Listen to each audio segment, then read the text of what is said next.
Welcome. Today, this video, I want to talk a little bit about the relationship between critical thinking and science. And then if that goes quickly, I'll talk a little bit about like ruling out, like actually doing an experiment, but um, probably need another video afterwards to discuss another major idea about like the theoretical understandings of what do we mean by causality, what causes what do you need to do in order to say that something causes something else. But for now, this is just going to be critical thinking and a little bit of science.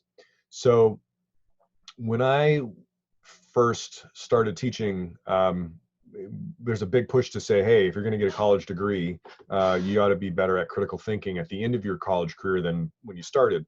And so great, but then how do you define what critical thinking is? And there are many, many ways to do it. In fact, your syllabus has 9 standards that are actually much more concrete than what I'm sharing here. But to kind of get things rolling a bit, critical thinking is effectively coming up with some set of criteria to rule out alternative explanations.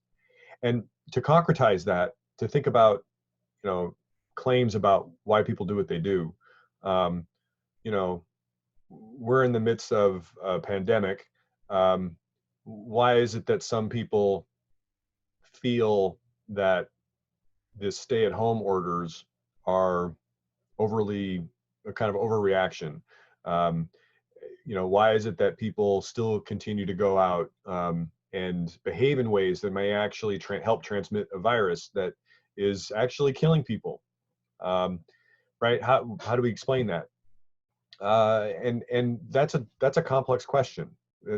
There's not going to be an easy answer to that. But fundamentally, we end up having to go to this place of, well, let's see if we can come up with many explanations and see which ones have the best evidence. And so that's where critical thinking and science actually have some overlap. Let's see the next slide. Some people, when they think about what critical thinking is, they would list this material, these items on the side here. Let me back up. So these terms, things that are analytical, we break things into parts. We try to be, objective is a bit of a loaded term. As humans, I don't believe it's possible to be objective, but we can be more or less aware of our biases. And in that story, we may be able to communicate some reasonable explanation for an event and have it somewhat separate from our biases. But nonetheless, I think, when you think of critical thinking, somebody who's going to say it's usually something that's objective. Discerning is you're able to notice shades of difference between claims or events. You're comparing things. Is in fact the coronavirus the same as the Spanish flu? Right? Is that a fair comparison, or is it not a fair comparison? I'm not an epidemiologist who studies these things, so I can't answer that. But certainly when we talk about kind of psychological research methods, your comparison groups are hugely important. It's certainly systematic. There should be some humility. That's the humble word, right? Like the arrogance that often shows up in political discourse about how this is how you solve a problem, and they come with such authority, and that authority is misplaced, because really we're dealing with a massively complicated system. I think people who come across as being confident in these situations are not to be trusted, honestly.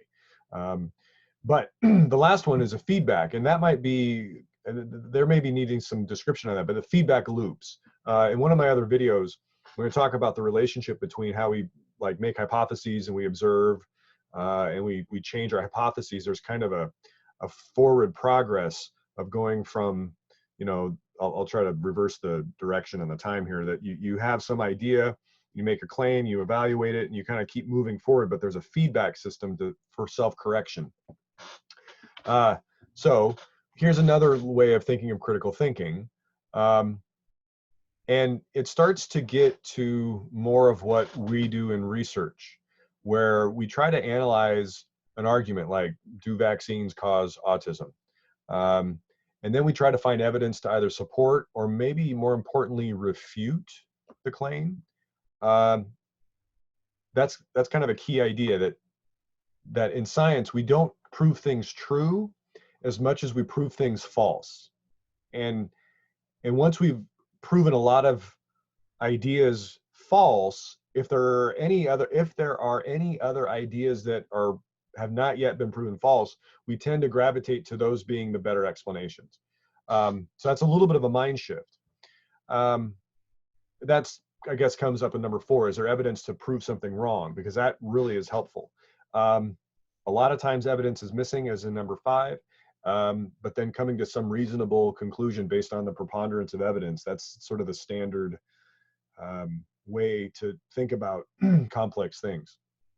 I think this is a good place to stop the video. So I'll pick up on another video. The next video we'll start getting a little bit into science more concretely. See you soon.